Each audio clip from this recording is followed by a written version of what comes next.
Voilà ce qui justifie la démocratie, c'est le concours de toutes les intelligences. Mais comment être intelligent? C'est donc bien une bataille culturelle au point de départ. On ne peut pas faire l'économie de deux exigences dans le projet écosocialiste. Premièrement, une éducation laïque, complète, qualificatrice, qui autonomise les personnes, leur permette de vivre, mais de penser en tant qu'être humain l'intérêt général. Deuxièmement, donc une école puissante, un service public puissant. Deuxièmement, une information de qualité, c'est-à-dire un système d'information honnête, décent, respectable, et non pas l'ignominie actuelle, qui est une machine à bourrer les crânes, qui fait système. Ça ne met pas en cause la responsabilité individuelle des gens qui y travaillent, ou alors on assimilerait chaque militaire aux morts qu'il provoque. C'est absurde. Mais ça dit ce que c'est un effet de système. Nous avons besoin d'un système médiatique libéré de l'argent, libéré de l'asservissement de l'idéologie dominante, libéré de la servitude d'avoir à être d'accord pour pouvoir garder son gagne-pain et pour pouvoir progresser dans la hiérarchie où on ne vote pas, mais où on est nommé, et où il y a un système monarchique contraire à l'idéal même de la liberté médiatique. Voilà, ce sont les deux conditions initiales, institutionnelles de l'écosocialisme. Voilà, nous avons besoin d'êtres humains qui se modifient eux-mêmes dans leurs goûts, leurs habitudes, et comme l'a dit tout à l'heure François Delapierre, qui se désinfestent de l'idéologie dominante, qui est nécessairement, que vous ne voyez pas, mais dont il faut comprendre qu'elle est la première peau du système qu'il faut percer. C'est la première peau du système. Et tous les jours, le capitalisme, le productivisme esthétise ces valeurs. Allumez la télé et vous verrez ça du matin au soir, des flots d'hémoglobine, des torrents d'anxiété, une mentalité de mort permanente, de suspicion à l'égard de tous, reproduite ensuite dans la rue. Regardez bien autour de vous si par hasard il n'y a pas un arabe parce qu'il pourrait être musulman et donc terroriste. Regardez votre voisin, est-ce qu'il n'est pas très dangereux, et ainsi de suite. Tout le système esthétise les valeurs qui conduisent à la compétition et à la méfiance. La compétition commence par la distinction de l'autre, par le refus de l'empathie avec l'autre, puisque je suis en compétition avec lui. Notre système, à l'inverse, doit promouvoir d'autres valeurs. Je veux y venir un tout petit instant. Raison pour laquelle vous entendrez autant, que ce soit Rafael Correa, que ce soit Cristina Kirchner, ou que ce soit Hugo Chavez, parler si souvent d'amour dans leurs discours, et moi, quelquefois aussi. C'est parce que ce sont les valeurs qui réintègrent l'humanité complète dans un sentiment qui est un sentiment gratuit. Cette gratuité du rapport humain est le contraire de l'homo economicus. L'homo economicus échange. La relation d'amour, c'est une relation de don. C'est donc deux fondamentaux complètement différents. L'un finira forcément dans la haine, parce que la compétition, poussée à son terme et déshumanisée, finit dans la haine de l'autre, ou plus exactement, pour être accomplie, a besoin de la haine de l'autre. Tandis que le régime de la solidarité, au bout du compte, finit par l'empathie sous sa forme la plus voluptueuse, comme l'a dit ce matin Jacques Généreux, ou toi peut-être tout à l'heure. Qui nous a parlé de volupté ce matin? Qui? Henri. Eh bien voilà, ça ne m'étonne pas. Henri Peña-Ruiz. Voilà comment la bataille est une bataille culturelle, en même temps qu'elle est sociale et politique, etc. On a assez bien décrit, je vais finir cette description sur ce point, on a assez bien décrit la part des forces sociales qui sont intéressées à cette sorte de changement. Ce n'est pas seulement celle que libère l'agression qu'est la crise, comme stratégie de pression des uns sur les autres pour tirer du surprofit. Elle est dans ce que nous pouvons déchaîner dans le sentiment humain, à travers les catégories sociales, en faisant appel à ce qu'elles ont de meilleur pour résoudre le problème commun. S'il y a un intérêt général humain, alors il y a une empathie générale humaine. C'est elle à laquelle il faut s'adresser. Et ça va de l'ouvrier à l'ingénieur, au technicien. Tout le monde est impliqué, parce que tout le monde y peut quelque chose. Et je vais vous dire que, certains moments, j'ai mal ressenti une forme d'arrogance à l'égard des travailleurs en disant « mais comment ça se fait qu'ils n'ont pas compris ?» À chaque fois, moi aussi, on me fait le coup. Comment ça se fait que les travailleurs ne sont pas écologistes? Ils sont même réactionnaires puisqu'ils défendent leur outil de travail. On les comprend, hein, mais on les plaint. Mais comment ça se fait alors qu'ils sont si nombreux qu'ils ne sont pas déjà au pouvoir? Comment ça se fait alors que leur condition de classe est celle-là, que certains collaborent à l'oppression des autres? Ben, ça porte un nom, ça s'appelle l'idéologie dominante, l'aveuglement. Le processus dominant est un processus d'aveuglement.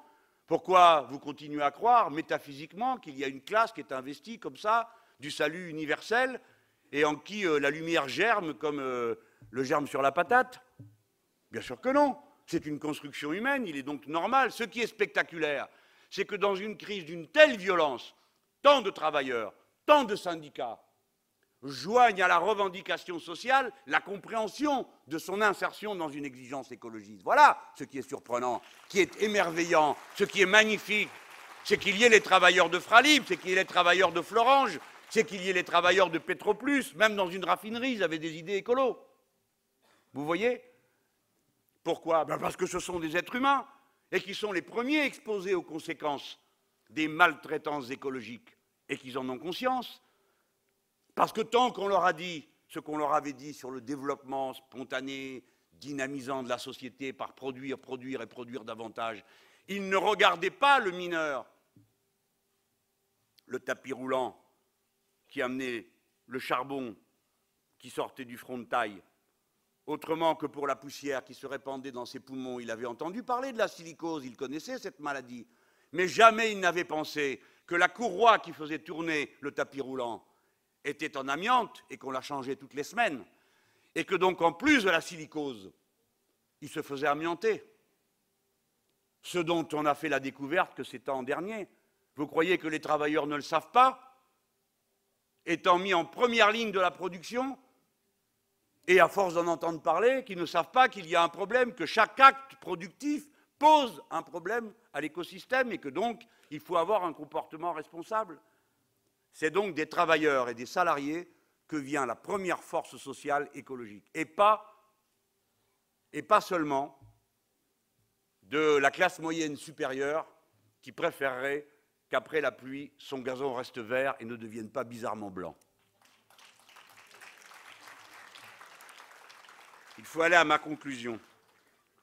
De l'intérêt général et de la volonté d'un système de liberté politique éco-socialiste, j'ai déduit la nécessité de la règle verte, auto-organisant la planification écologique. Les systèmes politiques qui vous sont proposés sont tous en impasse. L'ancien communisme d'État, peut-être parce qu'il a été le résultat d'une émergence pour la première fois dans l'histoire dans un pays arriéré, a confondu l'idéal émancipateur du communisme avec le développement sans fin des forces productives qui permettaient de rassasier les appétits, d'interrompre les famines, de soigner, de développer et développer sans cesse. Ce bilan, nous l'avons fait, et s'il fallait qu'on en garde un vestige, ce serait la mer d'Aral qui témoignera pour toujours de la folie de cette illusion. Mais ceci appartient au passé. Ce qui est dans le présent, ce qui concerne les idéologies de gauche, c'est la social-démocratie, astre mort, qui circule dans le vide intersidéral qu'elle a tendance à développer, et qui repose sur un axiome suicidaire, développer les fruits de la croissance, partager les fruits de la croissance, double suicide. Premièrement, parce qu'on ne touche pas au gâteau principal, on ne va partager que les fruits de la croissance. Si on ne touche pas au gâteau principal, on laisse donc armer le premier protagoniste du productivisme, le capital. Deuxième sottise, partager les fruits de la croissance, ça veut dire qu'il n'y a de mieux-être que dans la croissance. Et ce point m'amène à critiquer un aspect des interventions que j'ai entendues. La décroissance n'est pas une option, c'est une nécessité. La question est de savoir comment on le traite. Parce que si on continue comme ça, la règle verte nous enseigne que la planète n'est pas capable de renouveler les dégâts que nous procurons. Et tous les ans, la date recule dans le calendrier. La question qui nous est posée, c'est si nous voulons garder un niveau de performance productive capable de rassasier 7 milliards d'êtres humains et bientôt et tantôt 10, alors nous devons modifier radicalement les process de production Nous devons faire appel à une masse d'intelligence, de technique, de progrès, d'avancées dans les méthodes de production, telles que nous puissions réaliser cette progression sans prendre davantage sur l'écosystème. Et aussi longtemps qu'on n'aura pas trouvé, il faudra décroître. Mais il faudra décroître d'une manière raisonnée, car vous le savez comme moi, tout ne peut pas décroître, ça a été dit ce matin. Et nous ne nous trompons pas. Nous allons commencer par faire décroître le superflu, c'est-à-dire les consommations ostentatoires, les productions inutiles. Oui, ce sera une violence, mes amis. Et je veux dire à ceux qui croient que le débat suffit à épuiser la contradiction des intérêts qu'ils rêvent. Ils rêvent d'un monde pur et parfait où, en discutant, on règle tout. Ce n'est pas vrai. Les contradictions vivent aussi longtemps que leurs conditions existent. Et à un moment donné, il faut décider. C'est pour ça qu'il y a la démocratie, c'est aussi pour ça qu'il y a la loi. Et c'est pour ça qu'elle s'applique. Et c'est pour ça qu'il y a une violence, bien sûr, qu'on doit limiter, qui est la violence légitime de l'État. S'il n'y a pas de violence légitime de l'État, vous n'avez aucune raison de priver certains de la jouissance de revenus absolument délirants qui conduisent à des consommations ostentatoires, etc., etc., etc. Voilà comment tout se tient dans ce projet politique qu'est l'écosocialisme, et qu'il faut doser, régler avec beaucoup de soin, parce qu'une erreur ici, une erreur là, peut nous conduire à des grandes catastrophes. Vous me direz, les autres en font autant, mais ce n'est pas une excuse, puisque précisément, nous prétendons, nous, éviter ces catastrophes à l'humanité. J'ai dit ce qu'il y avait à dire sur la social-démocratie, l'ancien système du communisme d'État. Le procès du libéralisme ne doit pas être fait, il est réglé par le sujet même qui nous occupe. On peut dire enfin que l'écologie qui supposerait un capitalisme vert est une illusion, lui aussi, et pour une raison qui est qu'ils ne tiennent pas compte de ce qu'est le capitalisme de notre époque. Ils rêvent d'un capitalisme à la papa, dont ils supposent qu'il était bienveillant, il ne l'a jamais été, et qui ferait les investissements nécessaires, mais pas du tout. Le capitalisme de notre époque est un capitalisme financier transnationalisé, prédateur. Il veut sortir de la production du 8, du 10, du 12%, là où pendant des décennies, le 4% était considéré déjà comme de la surexploitation. Mais mes chers amis, vous ne pouvez pas faire deux choses à la fois, pomper des dividendes à mort et investir dans le capital constant. C'est ou l'un ou l'autre. Et d'ailleurs, c'est arbitré dès aujourd'hui.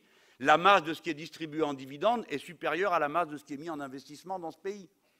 La réponse est donnée par les faits. Le capitalisme vert ne peut pas exister.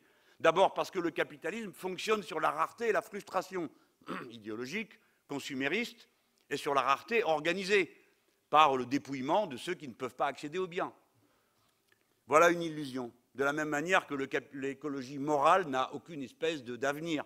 Culpabiliser les gens à un titre individuel en leur suggérant des comportements responsables que nous avons tous à la maison, puisque nous avons réussi à transformer souvent nos cuisines et nos arrière-salles en déchetteries, où nous trions toutes sortes de choses avec conscience et responsabilité avant de monter dans notre voiture diesel, et ainsi de suite. Non, cette écologie-là n'a pas d'avenir. L'écologie est nécessairement anticapitaliste, en même temps qu'elle est antiproductiviste, et elle est anticapitaliste parce qu'elle est